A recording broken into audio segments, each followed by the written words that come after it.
এই সাপটার নাম কি বলতে পারেন? দাইশ সাপ। আপনি কি মনে করেন এটাকে রাসেল ভাইপার?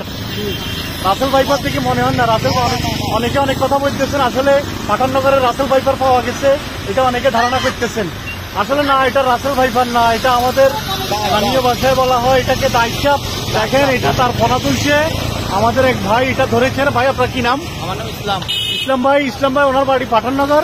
আপনার উনি এইটা ধরে নিয়ে এসেছেন বনের কাছ থেকেই, পাঠাননগর এবং জাল আছে একটা, ওই কন্ট্রাক্টর মসজিদ এবং পাঠাননগরের মাঝামাঝি জায়গায় উনি এটা ধরছে। এটা দেখেন অনেকে এটা ধারণা করছে রাসেল ভাইপার, আসলে না, রাসেল ভাইপার না, এটা গ্রাম বা দাইশ সাপ বলা হয়। তো আমরা এই স্থান থেকে আমরা বিদায় নিচ্ছি। ঠিক আছে, ধন্যবাদ সবাইকে। আমরা একটু দেখতেছি এটা, এই সাপটাকে, সাপটা দেখেন এটা এখনো জীবিত। ভাইজান এটা কি করতেছেন আপনি?